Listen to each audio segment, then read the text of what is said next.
नमस्कार। आज 23 मार्च शहीद दिवस, शहीद भगत सिंह, अमर शहीद भगत सिंह की शहादत की बरसी। बापू पे ये तोहमत संघियों ने लगाई है कि उन्होंने भगत सिंह को जानबूझ के मरवाया। उन्होंने भगत सिंह को बचाने की कोशिश नहीं की क्योंकि वो चाहते थे कि भगत सिंह मार दिया जाए, और इन्होंने इसीलिए कोई कोशिश नहीं की। ये संघ ने नफरत फैलाने की जो एक चाल चली है बापू की हत्या करवाने के बाद से आज तक, उस व्यूह का एक पग है बापू के खिलाफ, जिसका कत्ल करने के बाद उनको पता चला कि विचार उससे भी बड़ा, व्यक्ति से भी बड़ा होकर हावी हो रहा था।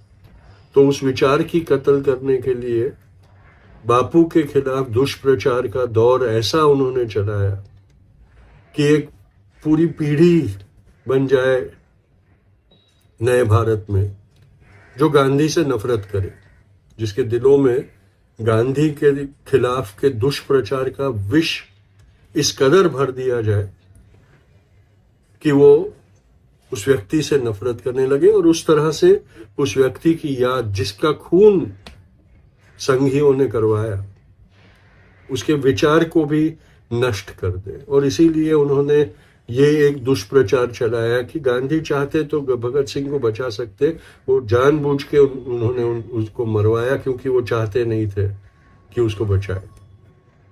सच्चाई बहुत अलग है, पर वो सच्चाई जानने से पहले आपने ये जानना बहुत जरूरी है कि शहीद भगत सिंह क्या चाहते थे। जब उन्होंने काउंसिल हॉल में हथगोले फेंके तो उन्होंने ये स्पष्ट कहा था कि मेरी कोशिश थी कि जो काउंसिल वाइसरॉय की काउंसिल असेंबली जमा थी, उसके कान भारतीय लोगों की जो चाह थी, उनकी पीड़ा थी, उनकी व्यथा थी, उनको सुनने के लिए उनके कान खोले जाए, उनकी नींद उड़ाई जाए। और इसीलिए उन्होंने बहुत ध्यानपूर्वक असेंबली हॉल के ऐसी छोर में वह हथगोला फेंका जहां कोई था नहीं, ताकि कोई ना तो किसी को कोई घाव पहुंचे, इंजरी हो, ना कोई मरे उसमें। पर एक धमाका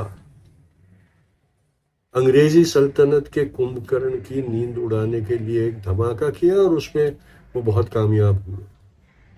जब उन्हें गिरफ्तार किया गया, उनके ऊपर मुकदमा चला गया, तो भगत सिंह ने पहले ही दिन अपना बचाव करने से इनकार कर दिया।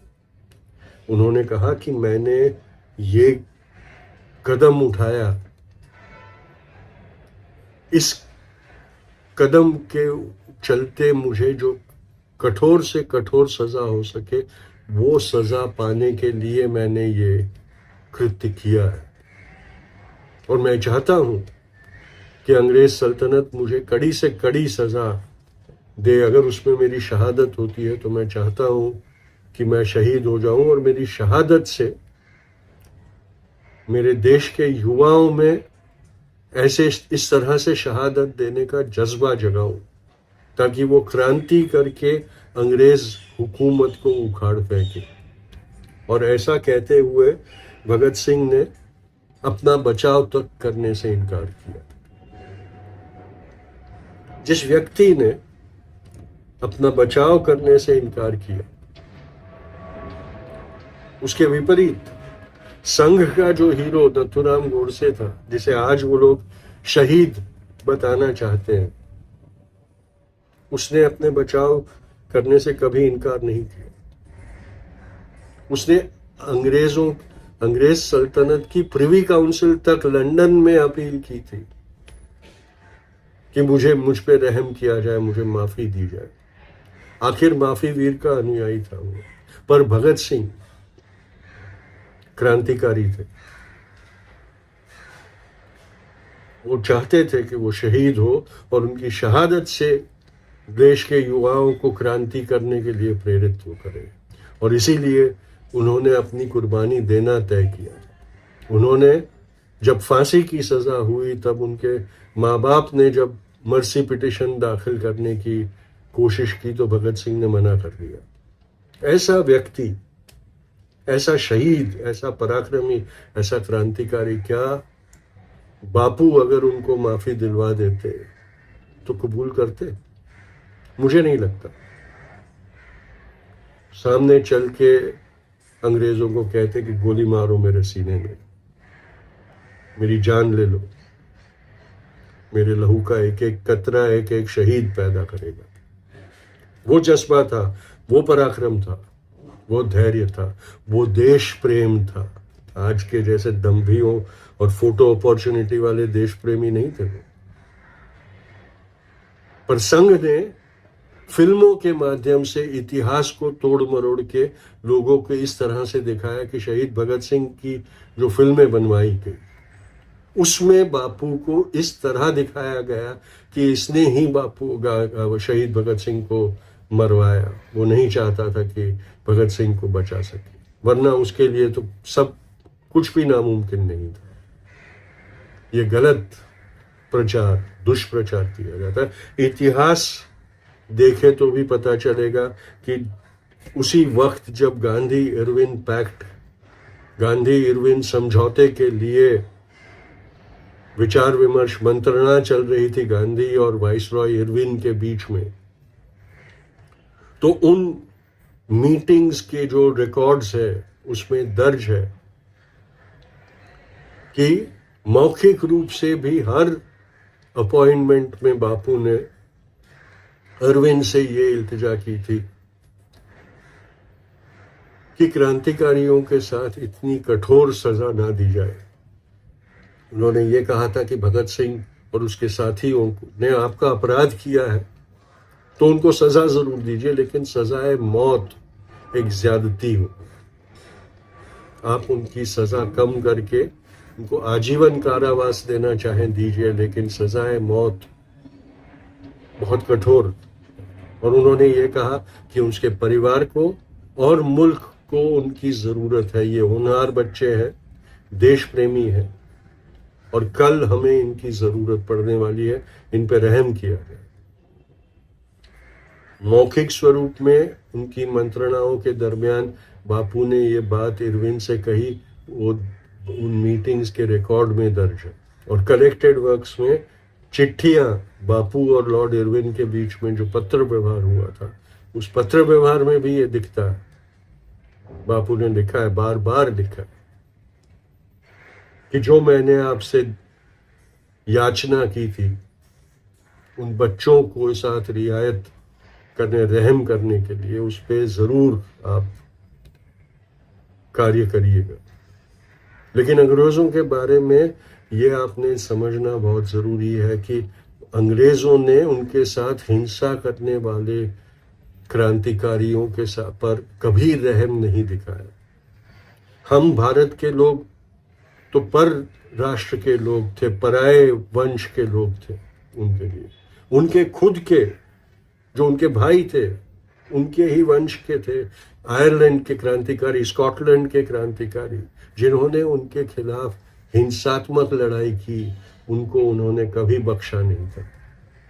अगर उन्होंने एक अंग्रेज को मारा तो ये 10-10 आयरिश और स्कॉटिश लोगों को मारते। पूरा स्कॉटिश हाईलैंड क्लैंस अंग्रेजों ने नेस्त नाबूद कर दिया था। बदला लेने की भावना अंग्रेजों के दिलों में अहम हुआ करती थी, और वही उन्होंने भगत सिंह के साथ किया। और इसीलिए अरविंद ने बापू की एक नहीं सुनी, उनके पत्रों को के में उस मुद्दे के ऊपर ध्यान नहीं दिया।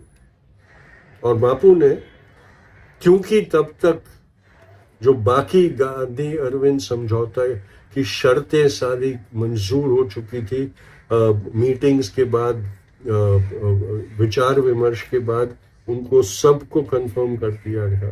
ऐन वक्त पर बापू ने ब्लैकमेल नहीं किया अरविंद को कि तुम अगर ये नहीं करोगे तो मैं साइन नहीं करूंगा, क्योंकि वो एक सिद्धांत की बात थी, वो समझौता हो चुका था,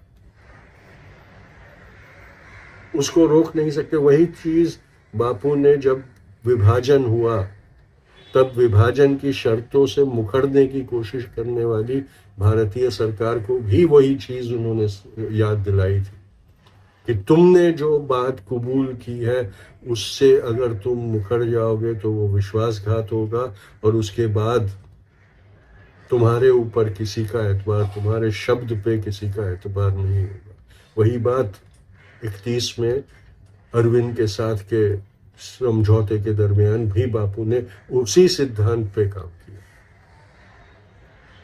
संघ जिसने भगत सिंह और वैसे क्रांतिकारियों में से एक को भी बचाने की कभी कोई कोशिश नहीं की, उन्होंने अपनी राजनीति करने के लिए, अपनी नफरत की राजनीति करने के लिए बारे जो माननीय लोग थे, जो सिद्धांतिक नेता थे, उनके खिलाफ ये दुष्प्रचार किया। एक बार भी बता दे कि जो संघ और उसके उस विचारधारा के जन्मदाता लोग जो थे वो कार्यरत थे 31 में, भले उसके बाद संघ की स्थापना हुई है, लेकिन वो कार्यरत थे।